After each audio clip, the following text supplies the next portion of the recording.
Morning student, welcome back to Maharaja Agrasen higher college. आज की class में हमारा सब्जेक्ट रहने वाला है स्वास्थ्य और स्वास्थ्य का टॉपिक हम कर रहे थे type of disinfectants. Disinfection chapter हमने शुरू किया था, उसमें कुछ हमने शुरू कर दिया और खत्म भी किया था, और फिर हमने शुरू किया था टाइप ऑफ डिसइंफेक्टेंट्स। डिसइंफेक्टेंट्स में क्या क्या होता है? फिजिकल एजेंट, केमिकल एजेंट और कौन सा है? Natural agent. ठीक है, तो नेचुरल एजेंट हमने पढ़ लिया था। इसके अंदर टाइप्स कौन से आ जाते हैं? सबसे पहले तो नेचुरल एजेंट्स, उसके बाद फिजिकल एजेंट्स,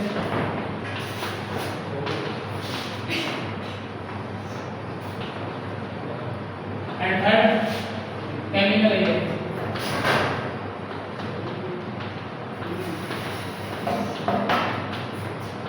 ये क्या है? टाइप ऑफ डिसइंफेक्टेंट्स है। नेचुरल एजेंट यानी प्राकृतिक,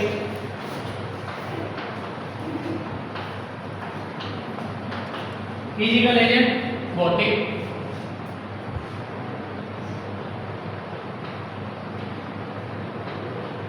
और केमिकल एजेंट जो केमिकल्स के द्वारा होते हैं, यानी कि रासायनिक एजेंट। ठीक है, इनको हम इंग्लिश में बोलते हैं रासायनिक एजेंट।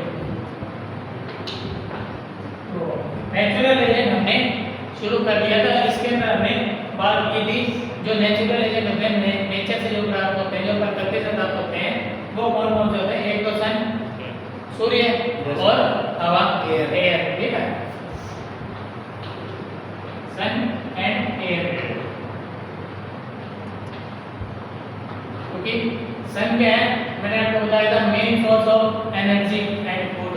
ठीक है, main source of energy and light. ठीक है, लाइट का भी मेन सोर्स सन है और एनर्जी का भी, क्योंकि इसी की प्रेजेंस में क्या करते हैं? सनलाइट की प्रेजेंस में जो हमारे प्लांट्स होते हैं वो अपना खाना बनाते हैं। ठीक है, और उसके बाद प्लांट्स के ऊपर ही सभी प्राणी डायरेक्टली या इनडायरेक्टली डिपेंडेंट है। ठीक है, अगर पेड़ पौधे ना हो तो क्या है कि आगे भी एनिमल्स की भी जिंदगी जीना मुश्किल और नामुमकिन है। ठीक है, तो इसलिए सबसे पहले जो नेचुरल एजेंट है डिसइंफेक्टेंट्स का, तो डिसइंफेक्शन के लिए भी बहुत अच्छा काम करती है सनलाइट, है ना। जो सनलाइट के अंदर प्रेजेंट होती है यूवी रेज। यूवी रेज मैंने आपको बताया था, जिसमें हिंदी में हम बोलते हैं पराबैंगनी किरणें। ठीक है, रेडिएशन जो होती है वो बैक्टीरिया को मारने का काम करती है, जिससे कि नेचुरल तरीके से डिसइंफेक्शन का काम होता है। फिर एयर की हम लोग जब भी हमें लगता है कि रूम के अंदर ह्यूमिडिटी होगी या फिर बैक्टीरिया वायरस इसके अंदर आ गई, तो हम क्या करते हैं? वेंटिलेशन का कोई ना कोई एडजस्टमेंट करते हैं, ताकि एक साइड से हवा रूम में आए और एक साइड से एग्जिट करे। ठीक है, इससे क्या होगा?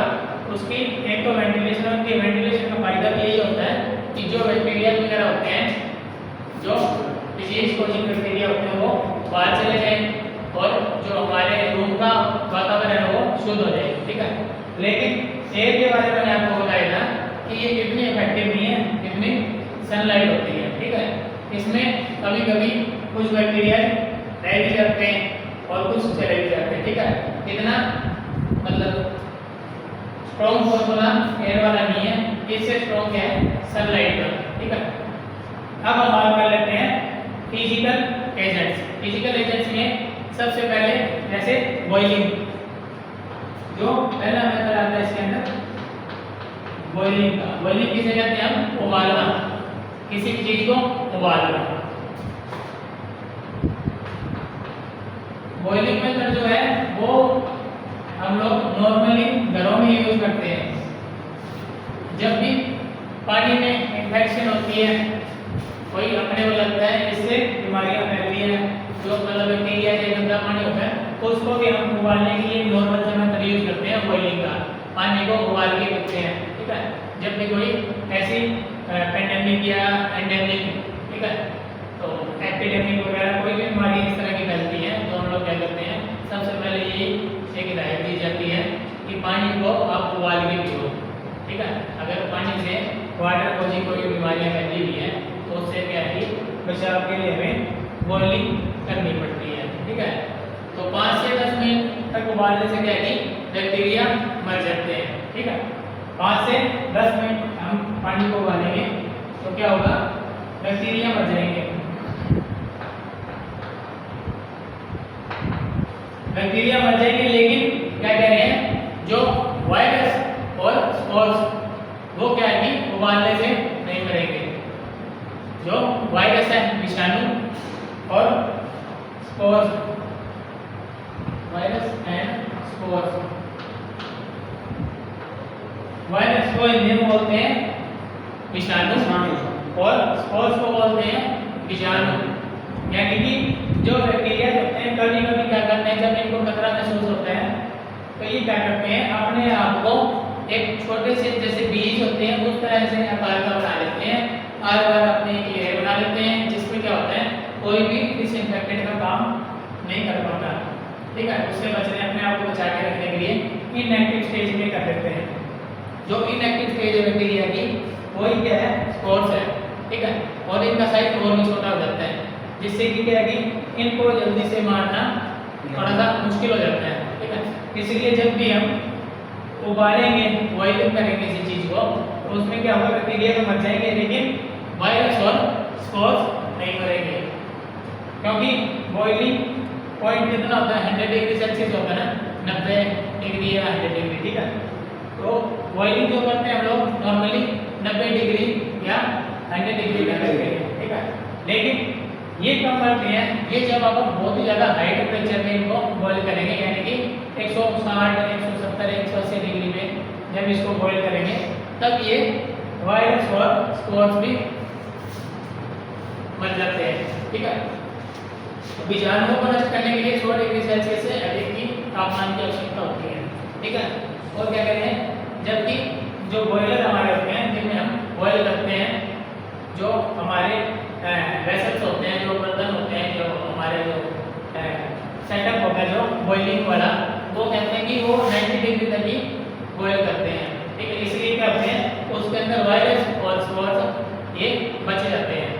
तो इसलिए फिर क्या है कि यह नीति छोटे उपकरणों ये किस किस के लिए यूज किए जाते हैं, ये छोटे मोटे उपकरणों के लिए यूज की जाती है, जिसमें क्या आता है, जैसे लीलन, ठीक है, और रबड़ का सामान होता है, जैसे हमारी ट्यूब वगैरह होती है कोई। ठीक है, रबड़ का सामान जो होता है जो हम पेशेंट्स में यूज करते हैं। और क्या हो गया, दस्ताने जो हमारे ग्लव्स होते हैं। ठीक है, उनको डिसइंफेक्टेंट करने के लिए हम इसका बॉइलिंग का, जो कि एक फिजिकल मेथड है, इसका हम यूज करते हैं। फिर नेक्स्ट क्या है इसमें, हॉट एयर, वो भी क्या है, फिजिकल मेथड का एक पार्ट है, हॉट एयर। जो आपने सुना होगा ओवन, सुना ओवन जो है ना, जो ओवन होता है वो क्या है, वो ये है गर्म हवाई होती है उसमें। ठीक है, तो आमतौर पर विषाणु को मारने के लिए इसे गर्म हवा वाले ओवन में 160 से 180 डिग्री पे क्या किया जाता है, तापमान पर 1 घंटे के लिए उसको रखा जाता है। यानी कि जो वायरस है और स्पोर्स है वो क्या कि बॉइलिंग में नहीं मरेंगे, क्योंकि उसमें 90 डिग्री या 100 डिग्री तक का ही टेम्परेचर होगा। लेकिन हॉट एयर जो ओवन है उसके अंदर क्या किया जाएगा, गर्म हवा कम से कम 160 डिग्री से लेके 180 डिग्री तक क्या किया जाएगा, तापमान में 1 घंटे तक इसको किया जाएगा।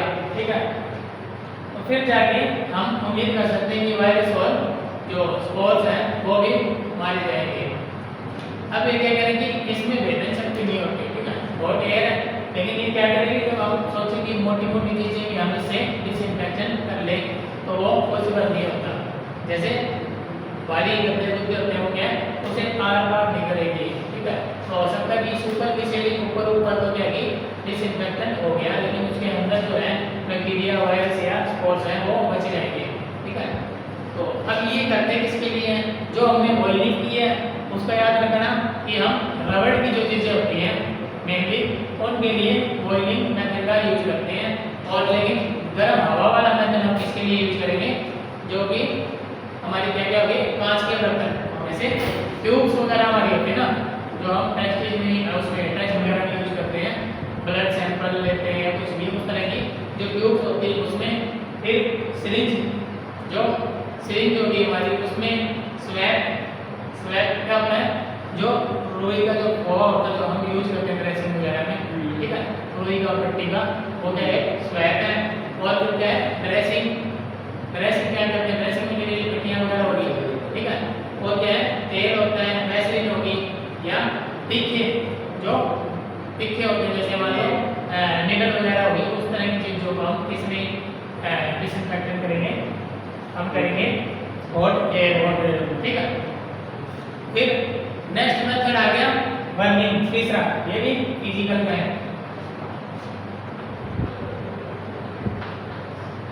बर्निंग।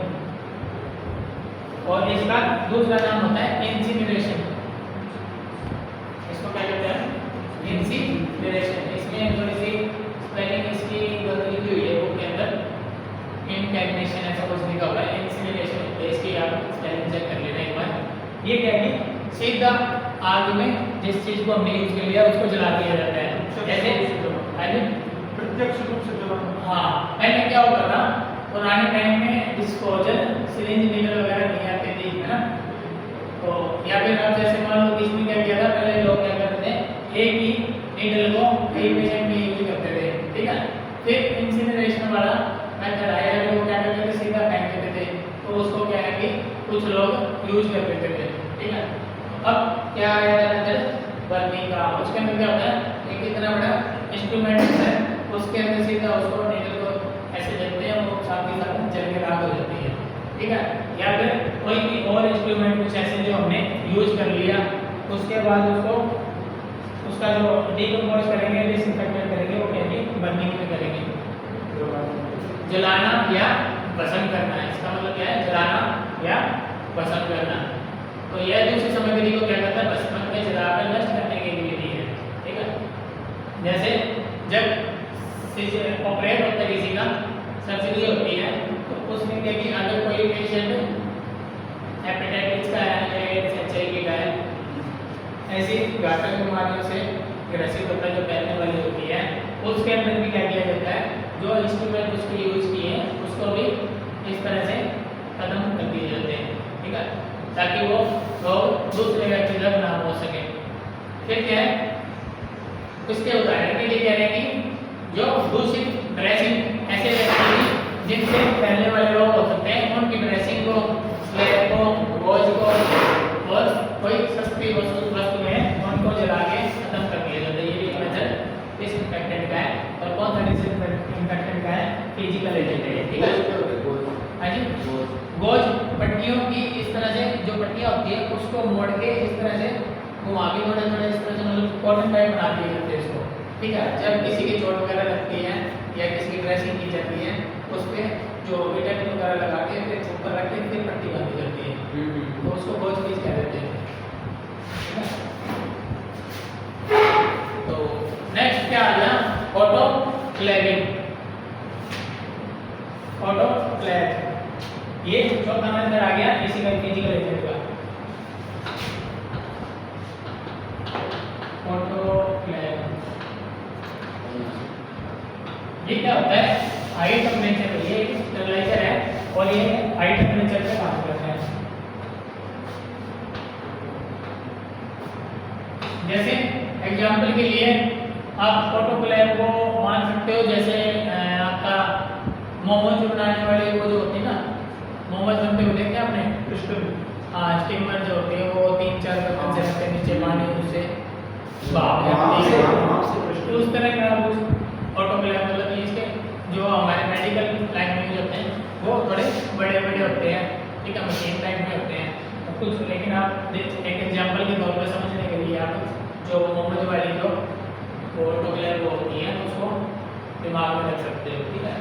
तो ऑटोक्लेव स्टेबलाइजर जो उच्च तापमान और दबाव पर, एक तो उच्च तापमान यानी कि टेम्परेचर और एक प्रेशर, टेम्परेचर और प्रेशर, इसके काम करती है, ठीक है, ऑटोक्लेव जो टेक्निक है।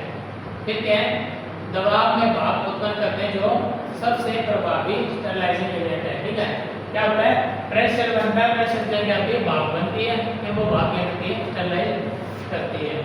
ठीक है, वे क्या करती है, बीजाणुओं से सभी प्रकार के जीवन को नष्ट करती है। अब जैसे बॉयलिंग क्या कर रहा था, कि सिर्फ बैक्टीरिया को मारा था, बीजाणु जो स्पोर्स होते हैं उनको नहीं मारा था, लेकिन ऑटोक्लेव क्या कर रहा है, ऑटोक्लेव क्या करता है कि बीजाणुओं को भी, जो स्पोर्स होते हैं उनको भी खत्म कर देता है। ठीक है, और क्या है, इसका उपयोग इसमें करते हैं, लेजन हो गया, ड्रेसिंग हो गई, दस्ताने हो गए, सिरिंज हो गया, इस कुछ उपकरणों और कल्चर मीडिया के लिए किया जाता है। ठीक है, तो इसमें भी वही चीजें हैं, जैसे गोल, दस्ताने, सिरिंज और प्लास्टिक और तेज उपकरणों के लिए भी ये क्या कि प्लास्टिक और जो केमिकल की जो अपने बात की थी उसको किस में किया था, अपने एयर, हॉट एयर में किया था। लेकिन ये कहने के लिए उसके लिए अच्छा नहीं है, किसके लिए, जो तीखी चीजें, तीखे उपकरण है या फिर प्लास्टिक है, उसके लिए ये कामयाब नहीं है। लेकिन इससे अपन इसको कर सकते हैं, जो ड्रेसिंग की होगी, दस्ताने हो गए, सिरिंज होगी, उसके लिए। ठीक है, इनके लिए सब कारगर है। लेकिन जो हमने पहले बात की थी, इसके लिए प्लास्टिक और तेज उपकरणों के लिए कारगर नहीं है। ये तो गया ऑटोक्लेव। फिर हमारा पांचवा और लास्ट जो फिजिकल एजेंट है वो है रेडिएशन।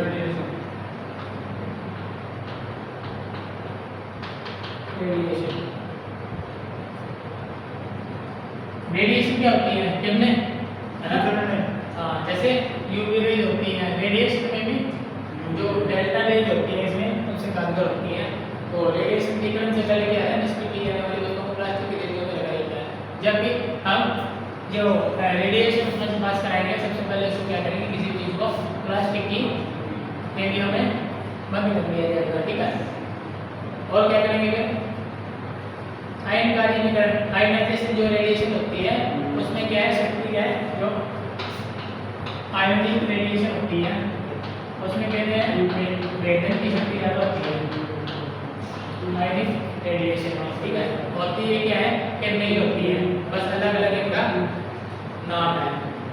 वेधन शक्ति अधिक होती है, इसका तापमान प्रभाव बहुत कम होता है।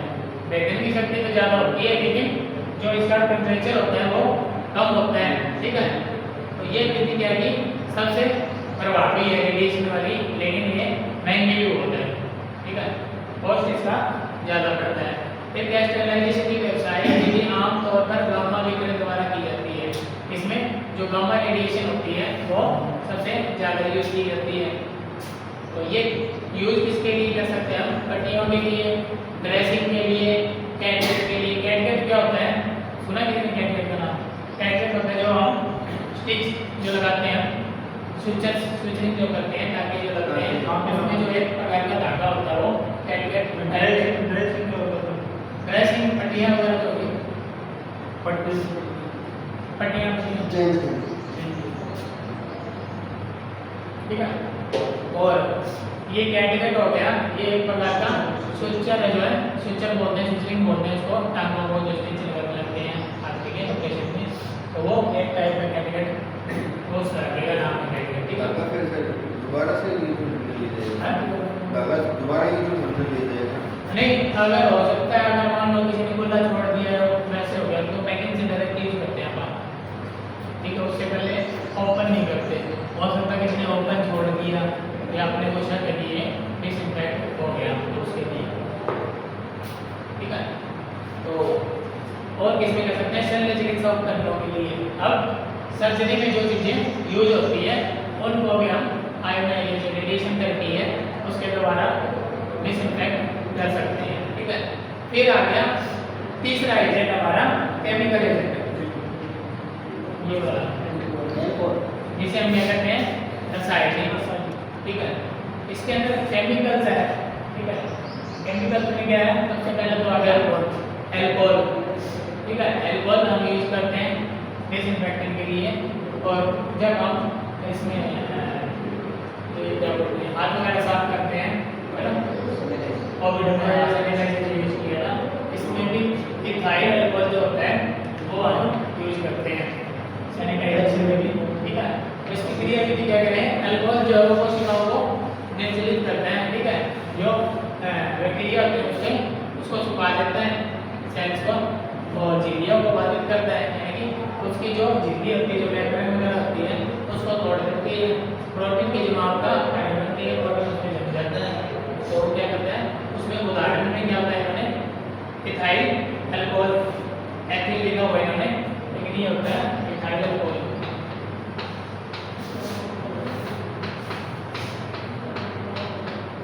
इन्होंने एथिल अल्कोहल लिखा इसको, लेकिन ये है इसको बोलने में इथाइल अल्कोहल बोला जाता है।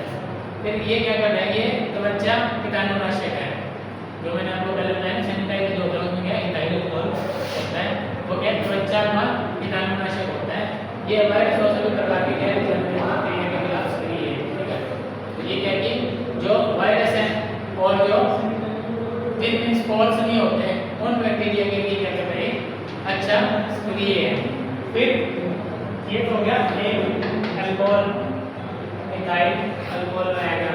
फिर सेकंड आ गया बी है एल्डिहाइड, ये भी एक तरह का केमिकल एलिमेंट है एल्डिहाइड। फिर आगे एल्डिहाइड के और टाइप्स आ जाते हैं, जैसे फॉर्मल्डिहाइड आ गया, ठीक है, ग्लूटा एल्डिहाइड आ गया, इस तरह से कई होते हैं, ठीक है। लेकिन इसमें हम यूज करते हैं क्रियाविधि क्या है इसकी, अमीनो कार्बोक्सिल या हाइड्रोक्सिल समूह के एलिगेशन के माध्यम से कार्य करता है और न्यूक्लिक एसिड को नुकसान पहुंचाता है। जो न्यूक्लिक एसिड होता है बैक्टीरिया में, क्योंकि बैक्टीरिया बनता है तो उसके अंदर सब कुछ ही होता है, डीएनए, आरएनए, है ना। तो न्यूक्लिक एसिड क्या है, न्यूक्लिक एसिड डीएनए और आरएनए का एक हिस्सा होता है, क्योंकि डीएनए की फुल फॉर्म आप जो देखोगे डीऑक्सीराइबो न्यूक्लिक एसिड और आरएनए की फुल फॉर्म होती है राइबो न्यूक्लिक एसिड, ठीक है। तो न्यूक्लिक एसिड से ही नीचे बन रही है डीएनए और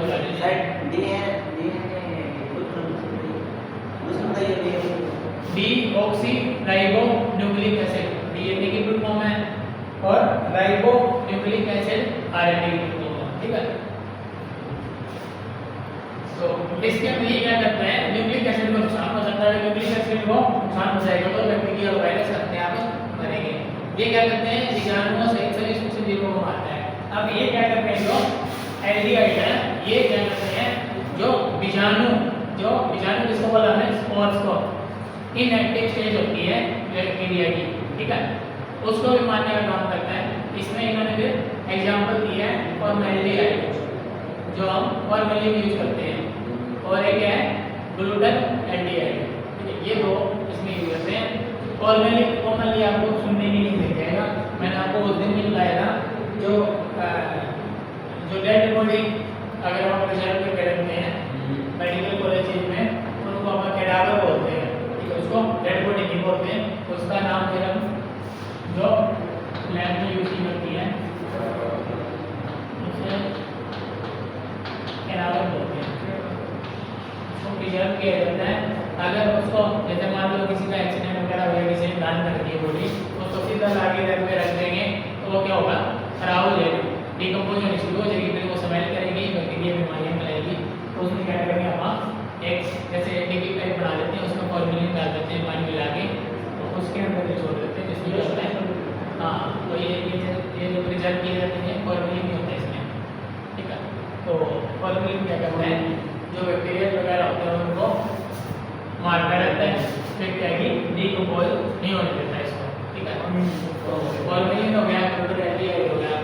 फॉर्मेलिन क्या करेंगे, वनस्पति बैक्टीरिया, कवक जो वेजिटेटिव बैक्टीरिया है, और कवक किसे कहा हमने,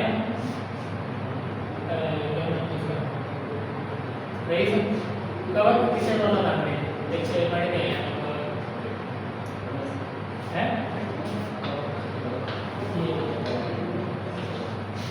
इसको बोलते हैं फंगस को क्या बोलते हैं हम, कवक। तो ये क्या करते हैं, वेजिटेटिव बैक्टीरिया, कवक और कई वायरस के खिलाफ प्रभावी है, कौन, फॉर्मेल्डिहाइड, और आगे इसमें केमिकल एजेंट में, ठीक है। और इसका क्या करेंगे, 2 से लेकर 4% तक का घोल का उपयोग करते हैं, और इसका फॉर्मेल्डिहाइड का फॉर्मेलिन का यूज करते हैं जब ओटी होता है ना, जो ऑपरेशन थिएटर होता है, उसको भी डिसइंफेक्टेंट करने के लिए इसी को फॉर्मेलिन का गैस के रूप में यूज किया जाता है जब हम पोटी को डिसइंफेक्ट करते हैं, ठीक है। तो उसके बाद आ गया फिर सी, ये हो गया ए हाइड्रोल, बी एल्डिहाइड, फिर सी आ गया अपना फिनोल। फिनोल, फिनोल का दूसरा नाम होता है कार्बोलिक एसिड। कार्बोलिक एसिड इसको बोलते हैं। तो ये क्या करता है, शुद्ध फिनोल अर्थात कार्बोलिक एसिड एक प्रभावी कीटाणुनाशक नहीं है। ठीक है कि ज्यादा असर है, स्ट्रॉन्ग कीटाणुनाशक नहीं है, यानी कि इतना ज्यादा जैसे पीछे वो काम करते थे फॉर्मेलिन वगैरह में वैसा काम ये नहीं कर पाता। लेकिन अन्य कीटाणुनाशकों के रोगाणुनाशक प्रभावों की तुलना करने के लिए एक मानक रूप में उपयोग किया जाता है, लेकिन फिर भी कुछ हद तक ये काम करता है, इसलिए इसको यूज किया जाता है। इसकी क्रियाविधि कैसी होती है, इसका ये काम क्या करता है, बच्चों कैसे करते हैं, ये करता है जो प्रोटीन और ड्रग्स का बैक्टीरिया का उसमें इंटरप्रिटेशन करता है, यानी कि उसको बीच में जो प्रोटीन को खराब करता है जिससे कि बैक्टीरिया का जीवन नष्ट हो जाता है, झिल्लियों में व्यवधान यानी कि उसकी सेल पैटर्न और सेल वाल को भी तोड़ता है और क्या करता है एंजाइमों को निष्क्रिय करता है, जो उसमें एंजाइम्स होते हैं उसको निष्क्रिय करता है। और इसका एग्जांपल क्या है, 5% फिनोल और क्या है 1 to 5% क्रिसोल और लाइसोल और हेक्सा क्लोरोक्विन और क्लोरहेक्सिडिन, ये सारे इसी के एग्जांपल हैं। किसके हैं, फिनोल के, ठीक है। फिनोल कई बंदों में जैसे बाल उड़ जाते हैं ना, हम इसकी वजह से जो कहते हैं अपन कीड़ा लग जाता है, कीड़ा लग गया एक जगह से गोल गोल घेरे में बाल अचानक से उड़ जाते हैं, यहाँ दाढ़ी में भी वो कीड़ा लग जाता है। वो क्या है, वो एक फंगस होती है, कीड़ा कुछ नहीं होता, फंगस होती है और उस पर भी ये लगाया जाता है तो उस पर भी काली होती है। तो इसमें से क्या आ गया, सबसे पहले कच्चा फिनोल आ गया जो शुद्ध फिनोल हो गया। तो ये क्या करता है, यह फिनोल और क्रिसोल का मिश्रण होता है। Gram positive gram negative bacteria, bacteria होते हैं जो एक बैक्टीरिया के टाइप भी होते हैं, ग्राम पॉजिटिव भी होते हैं, ग्राम नेगेटिव भी होते हैं और कुछ वायरस के खिलाफ भी प्रभावी है। और इसका क्या कहते हैं 5% का जो घोल है वो फर्श में नालियों की सफाई के लिए व्यापक फिनोल का यूज करते हैं। फिर नेक्स्ट क्या है, क्रिसोल, ये भी कीटाणुनाशक है। ये फिनोल से क्या करता है, थोड़ा सा ज़्यादा ताकतवर है, ठीक है। और इसको क्या करेंगे आप, जैसे पेशेंट्स के जो मन मूत्र होते हैं उसको डिकम्पोज करने के लिए इसका यूज किया जाता है। तो क्या कहते हैं, क्रिसोल। फिर क्रिसोल इमल्शन हो गया, ये क्या करते हैं साबुन के साथ इमल्सिफाइड क्रिसोल एक शक्तिशाली कीटाणुनाशक है। साबुन में जो हमारे स्टॉक्स होती है उसमें भी मिलाया जाता है। फिर क्या है, जैसे लाइजोल की ऐड देखी हुई अपनी टीवी में, जो स्टॉक है ना, तो वो भी जो होता है वो भी एक तरह का फिनोल ही होता है। तो इसमें जो क्रिसोल होता है, फिनोल का भी जो एक टाइप है क्रिसोल, वो लाइजोल में होता है। फिर आ गया क्लोरहेक्सिडिन। क्लोरहेक्सिडिन जो मुंह के अंदर जो हमारे बैक्टीरिया वगैरह होते हैं, है ना, एक हो गया छाले हो गए और कुछ भी हो गया, जो मुंह की इन्फेक्शन के लिए हमें क्लोरहेक्सिडिन का सॉल्यूशन चाहिए रहता है।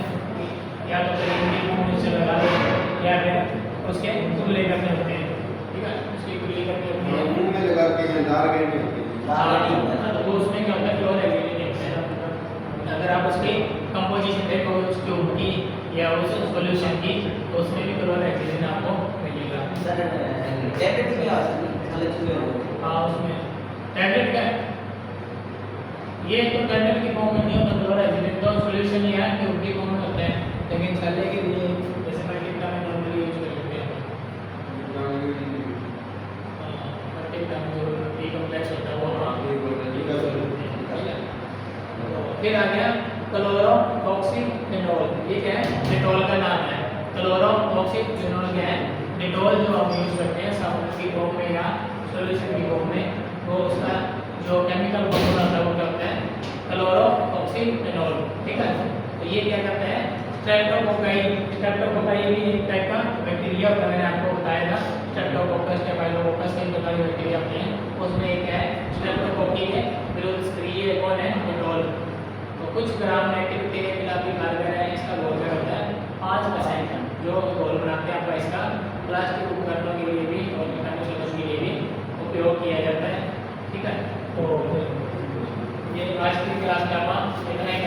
की